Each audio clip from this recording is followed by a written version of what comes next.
Welcome to the Motormouth YouTube channel. I'm Zach. I'm Andrea. And this is a study recently released by J.D. Power. What's it called, Andrea? It's called APEAL. And what does that stand for? Automotive Performance, Execution, Layout. And J.D. Power followed owners after 90 days this time of new 2025 model year vehicles. They surveyed almost 93,000 people in 10 categories. And the survey took place from June of 2024 to May of 2025. So this is a long-standing study. They've been doing this a long time. And we'll give an example, like Porsche often wins its category because the appeal not only of, the way the car drives, the badge is appealing, right? The sound is appealing. Aspirational. It's an aspirational aspirational brand. So some brands do well because they're aspirational. And there might be some surprises in here. So we're going to go through what the key findings were and also kind of category top threes. So what this study found is that people are super excited about their new vehicle and they're happy with it. This study is based on 1,000 points and 851 for this year for satisfaction. That's the overall. Yeah. So out of 1,000, most of the average is 851. 51. So people are quite satisfied. Yeah, so they're happy with what they got, and there were some key categories. Like I already mentioned, they went through 10 categories, but the biggest improvement, up 13 points, fuel economy. Oh, well, that's good. Yeah. But you know what? Some people will say, I know with the internet, Andrea, people are going to be pounding away. That's what you call confirmation bias. I bought this car, and then I get a survey on I bought this car 90 days later, and they follow me for several months. Are you happy with your purchase? Well, you're just confirming your bias towards the car. That's what they call confirmation bias. So I agree that things are maybe getting better, but that may be part of it. Okay, so when you look at fuel economy, it's really driven by hybrids. People love hybrids. They want to get into hybrids. They find them easy. They're really the sweet spot of it all. So that kind of makes a lot of sense. But also up is infotainment and interior. And you see with the non-luxury category, the interiors are really improving. Kia and Hyundai are making some great interiors, but also something like Mini is offering quite a unique interior with a mix of different materials. And they also showed that the ability to have a driver profile in the head unit is important. Now, luxury cars often offer that more often than non-luxury cars, and more people are actually using that feature. So you get a new car and there's a profile in the car for me, there's a profile for Andrew, and every time you get in, you hit that button. So the vehicle's set up for me, then Andrew drives it, it's set up for her. So you can see how that would be appealing, that the car's tailored to my radio stations, my seat position, all of that. Interestingly enough, that is led by the premium brands. More people who are buying premium brands are setting up this profile. But I think it's offered more in premium brands. Yes, that might be the reason. true. Like, I don't know if you're buying a Corolla, if it's going to have Profile driver settings, who knows? Yeah, I guess you can do it if it has an app, and you can do it stuff that way. Another thing that I found was pretty interesting out of the study is that there's more owner satisfaction with gas models and hybrids, but plug-in hybrids for satisfaction are up 14 points. And it's really owners saying like they like the fuel economy that hybrids and plug-in hybrids offer, but also charging is easy breezy with plug-in hybrids. If you're on the road and you don't want to stop, you don't need to. And then, of course, hybrids, you don't plug in, but you still get these great results for fuel economy. Plus, you could just use a regular wall outlet. You don't need to upgrade anything in your house. You don't need to get a 240-volt charger. You just use a regular wall outlet and you let it charge overnight, and you're going to have a charge. Andrew's mom has a plug-in hybrid Tucson, and they just use a regular wall outlet, and it's working just perfectly fine. So they get better fuel economy, and it's fairly simple. I find it interesting because we did the initial quality study, and then they said people were dissatisfied dissatisfied with the radios and the complexity of radios.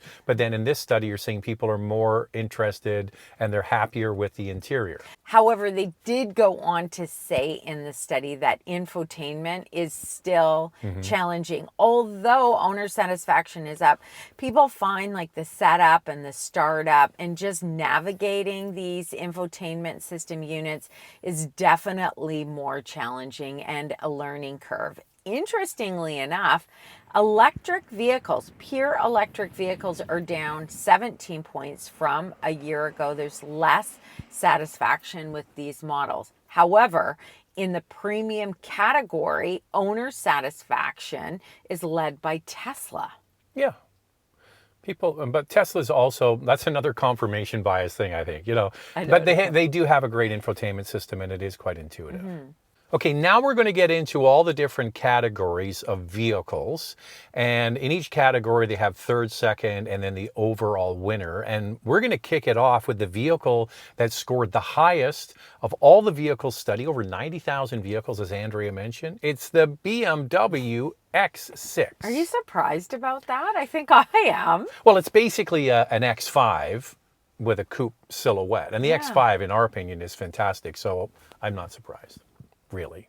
So X6 is number one, but here are the highest ranking brands. In the premium category, BMW's in third, Land Rover second, and Porsche takes top spot.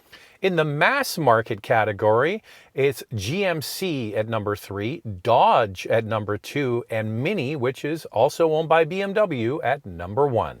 For mass market brands, the compact car category, in third place is the Hyundai Elantra, second Honda Civic, and look at this, number 1, Kia K4. Well, the timing on this is perfect, Andrew, with the Kia K4. We just did a video on the GT line, so the turbo version.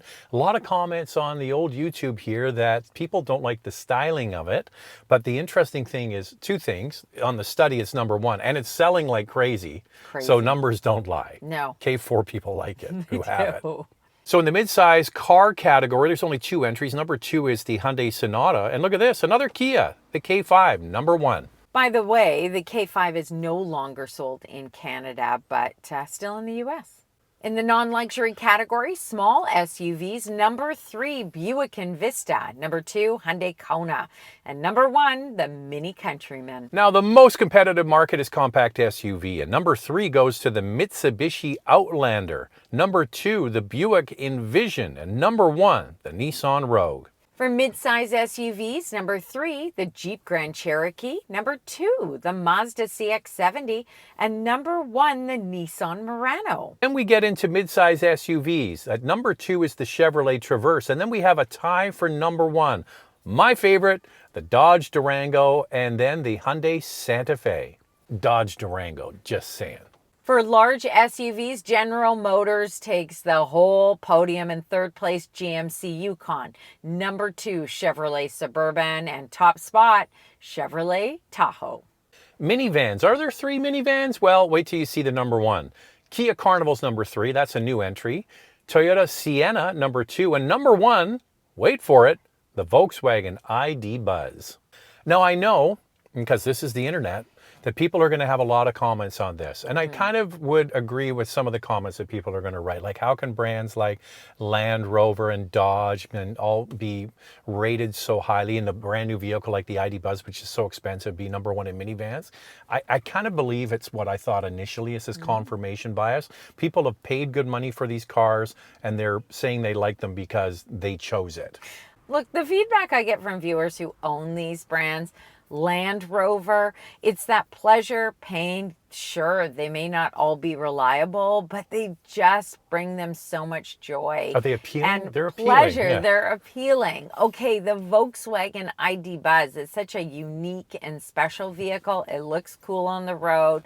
Color combos look great. I'm sure that people who own them probably get quite a bit of attention. I look when they drive by me. And whenever we drive, when we go to Europe often for Volkswagen, they pick us up in an ID Buzz. Or we go to an event, they pick us up in an ID Buzz, and they're cool. Yes, and they're very comfortable. And I go back to saying they offer kind of a unique interior. just like Mini. People drive Minis. Our son Charlie drove the John Cooper Works. He drove the convertible Cooper S, and he fell in love with Mini for its engaging drive. And then you've got Porsche. We're sitting in one right now, a Cayenne, and we're big fans. So I get it. You won't get this from my cold, dead hands. You're not giving it up. So yes, so take this for what it is. It's an appeal study. People who have bought a car and then they fill out the surveys and what appeals to them. It's, you know, to see Porsche high and BMW high and Mini high. Yeah, I get it. These are expensive vehicles and people are attracted to them because of that. And also when you look at the gap between top place and the bottom place, especially in the non-luxury category, you see Mazda at the bottom, but the points difference aren't that great. So they seem like a lot of them are. So it's quite squashed together. They're quite appealing to a variety of owners. I thought Mazda might rate a bit higher just because in the non-luxury category, it really is the only one that offers that fun, dynamic drive. I think the problem is they don't have a lot of new cars. Yeah. I mean, the one that did well is a new car. It's this, the CX. CX-70. I can't say XC. CX-70. All right, so do you love your car? Is your car appealing to you? Maybe you've had it longer than 90 days. Are you still in love with your car? Yeah. We'd like to hear from you. Yeah, let us know. Type below. And what else can they do, Andrea? Yeah, if you like what you see, subscribe. We put out a lot of different content each week, and we'd love you to follow along. Thanks for watching. We'll see you next time.